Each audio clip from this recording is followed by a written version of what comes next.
when he was a ruler from Ethiopia to India. Right. As in the book of Esther, you need to read that part. It's in the Bible. Everything I'm talking about the Bible, not from the history, okay? He was a king from Ethiopia to India, 128 provinces, I believe. 127 or 28 provinces. It's a huge kingdom. Yep. And he was a very popular king. And the days when the king Ahasuerus sat on the throne of his kingdom, which was Susan the palace.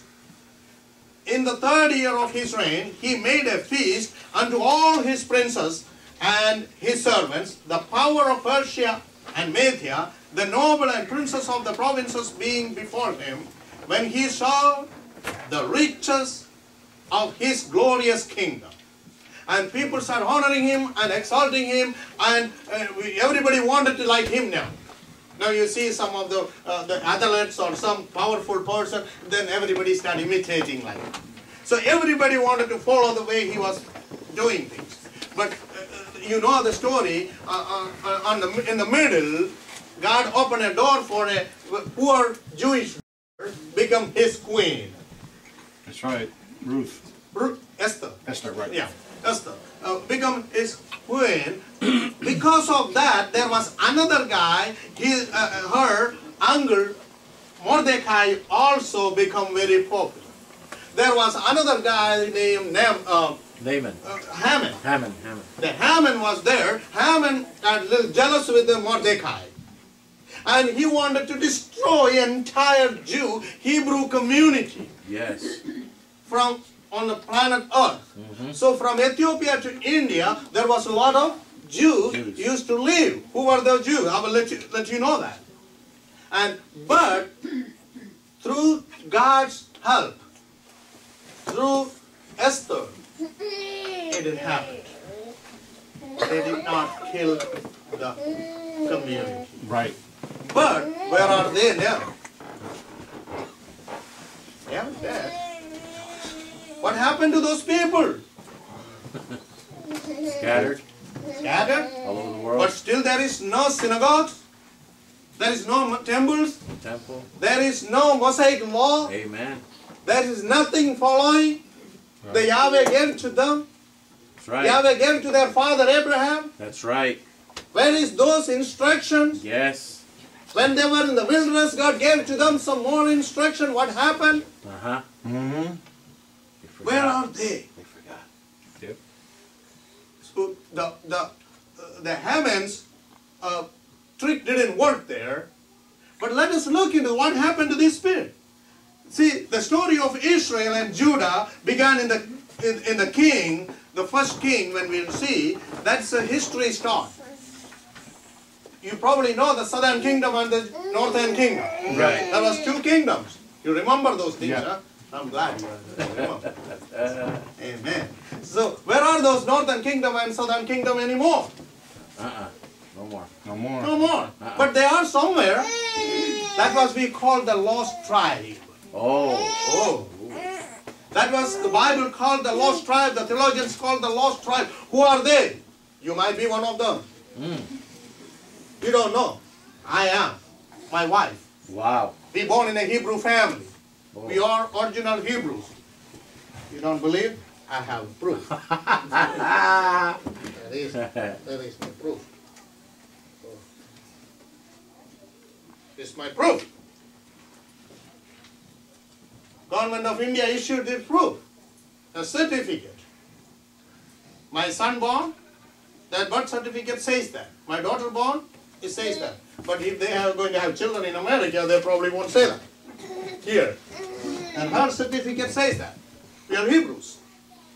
But you remember when the Israel, what happened the Assyrians came and attacked the northern kingdom. That's right.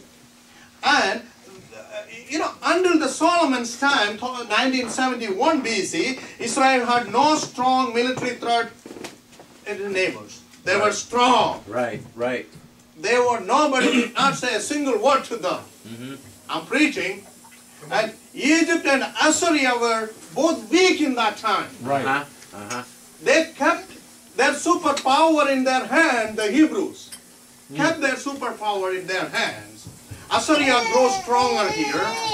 However, in 722 BC, attacked and took Samaria, the capital of northern kingdom, where prophet Jeremiah. Elisha was there. You remember that was the God told, go and see a prophet in Samaria. He was living in the capital of northern kingdom. And these Assyrians came and took over.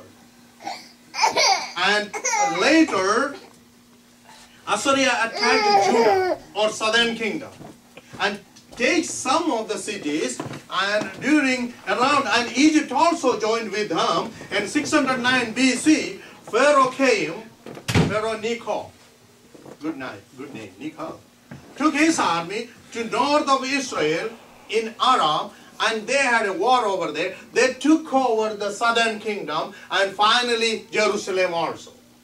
That means around 586 BC, that's, you know the story, Isaiah, Jeremiah, that's all the timing. We need to learn this thing through a little bit to know. Yes, our Bible. And in that time, Jerusalem also took over by the Assyrians. What happened when they took over, they took every Jew as a slave, but left the poor Jew in town. So, northern kingdom and southern kingdom completely scattered. The northern kingdom still they don't call Jew themselves. They don't know half of them. Half of them, like us, continue the Hebrew tradition. And the southern kingdom mostly moved into the western world. The Romans took them. They came to Rome and western world. They formed into Jewish. They started doing all Jewish thing, Jewish. So why this many lepers in India? Once India is evangelized, rest of the world is easy. Because of this northern kingdom, historically, biblically, you see they migrated into that part of the world. Okay. They went there. See, the Wikipedia you can see, we known as Syrian Mapila. That's a foreign name to you know. Syrian Mapila means the first generation Christian. When Apostle Thomas came to India, he evangelized us. And we become Christians, but they did not call us Christians, they called Syrian. Okay. You remember in the book of Acts, they call Apostle Thomas, what? Sorry, they call him a Nasrani. We are Nasranis, I'm sorry, Nasran. The Nasran? Nazarites, that's an American way. Nazarites. Nasran, the New Yorkian ways. Let me talk about the Hebrew way, the Nazarens. So that was they called who? Apostle Thomas. We caught this guy. He is the ringleader of Nazarenes or Nazarites, whatever you understand what I'm saying. Nazarites, good. He is the ringleader. He is going around the world and making confusing people. This is a new sect he is coming up with. And then you see again in the later, they call some people Christians, Christos, the Gentiles. The Gentiles being called Christians, but those who came out from Hebrew tradition called Nazarene. Okay. Okay. So that's the difference. Maybe sometimes you see, I can talk now, Jackie's not here. Huh? Okay. Now you see here, Messianic Jew. They don't call themselves Christians. Right. The reason is this. Still keeping some differences in between Christians and Jews. You shouldn't. That's right. You shouldn't. So we don't call anymore, we call Syrian Christians. Why we call Syrian Christian? The language of Syria, the Aramic speaking people. We used to speak in Arabic.